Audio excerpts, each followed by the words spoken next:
Não existe pré-adolescência, gente.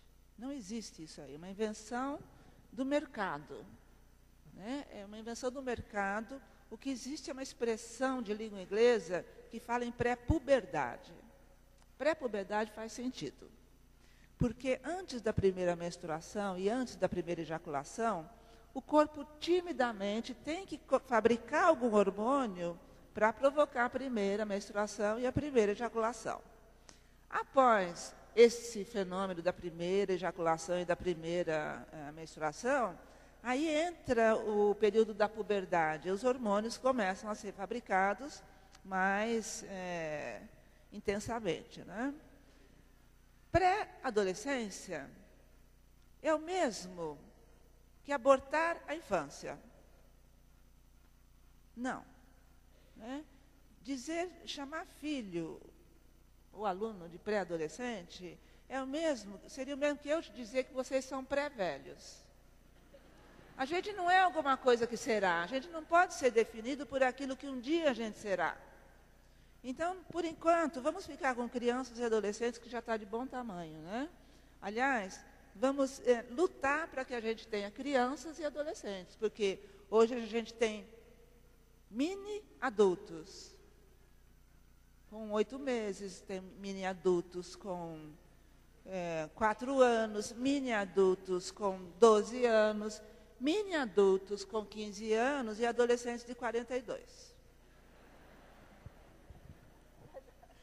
Só completando aqui, tem muitas famílias que têm o costume de dar beijinho na boca.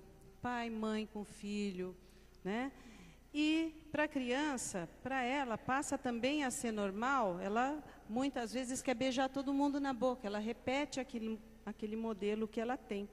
Então, que os pais definam muito bem para a criança aquilo que é dentro de casa permitido e aquilo que não é permitido fora de casa. Então, não é para beijar o amiguinho na boca, embora ela esteja numa fase de descoberta. Então, quando ela diz namoro, realmente não é namoro, o namoro que a gente conhece, né? Mas é essa questão de conhecer o outro, de descobrir o outro, ela está descobrindo a si e ao outro. Mas determinar, olha, não, você realmente não pode beijar o menino. Agora, por favor, não fale, isso é feio, horroroso, beijar, porque aí nós vamos ter as consequências no futuro lá das disfunções sexuais ou de muitas questões, problemas sexuais dos adultos, por essas mensagens subliminares que foram passadas na infância. Eu estou no meio de um mar de perguntas. Não sei nem mais por onde começar. Enquanto você se organiza, eu posso falar? Lógico. Não, pode. Mas... Eu quero continuar um pouco essa história do beijo, o selinho entre pais e filhos. Eu gostaria que vocês pensassem com um pouco mais de cuidado isso. Pelo seguinte, gente, o que determina o que é erótico e o que não é erótico é a sociedade.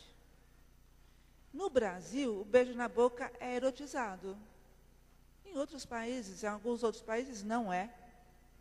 Né? Então, a sociedade é que determina se tal comportamento tem caráter erótico ou não.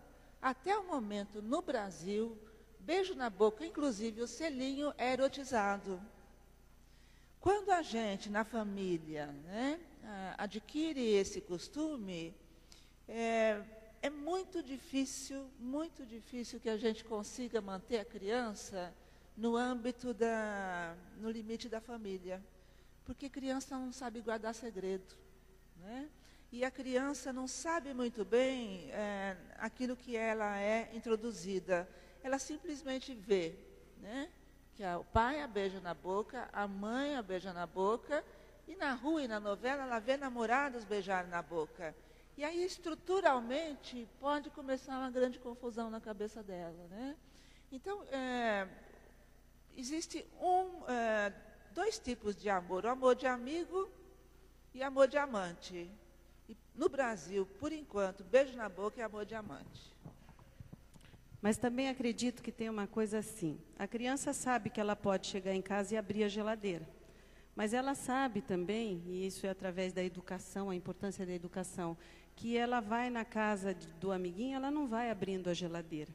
Então, a importância de ser falado, de ser colocado aquele valor familiar e aquele limite familiar. Se a criança não pergunta, mas tem curiosidade e conversa sobre sexualidade com os amigos, é preciso abordar esse assunto com a criança, né? Não pergunta, mas conversa com os amigos. E a outra pergunta, um pouco diferente, mas assim, e quanto à homossexualidade? Qual o papel da família nessa questão? Afinal, não desejamos que nossos filhos sejam homossexuais. Pode ter um componente genético, é uma condição. Enfim, tenho observado esse comportamento nos jovens, ou é realmente só uma opção? Qual o papel da mídia nessa opção? Enfim, o tema homossexualidade, quer dizer, como tratar, como a escola tratar e como os pais tratarem. E aí depois eu já queria que a gente conversasse um pouco sobre qual que é o papel escola e papel família.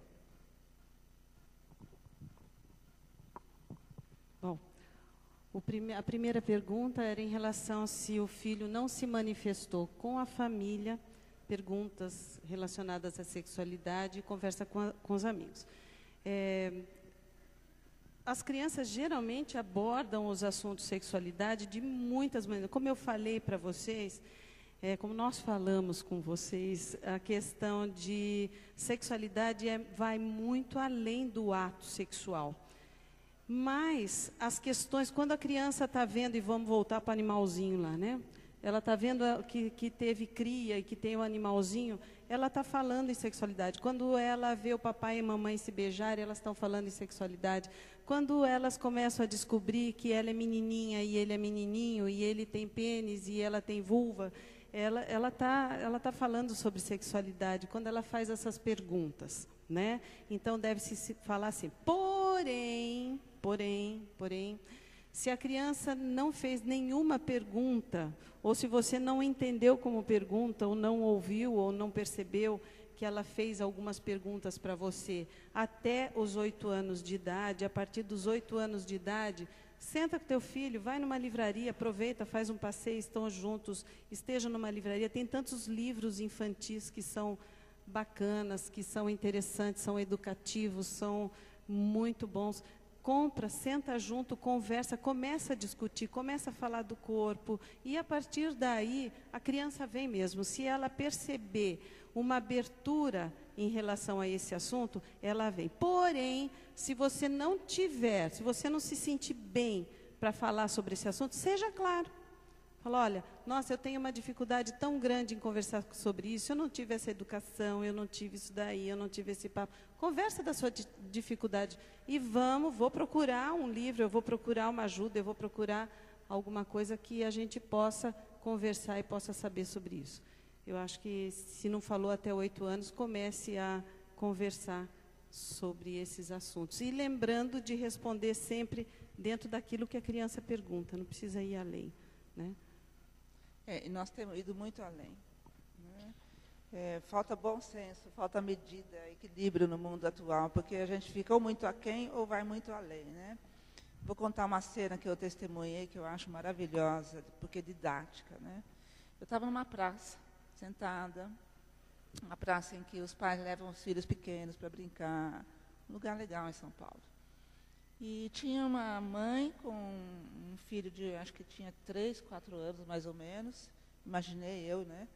E mais 2 crianças da mesma idade.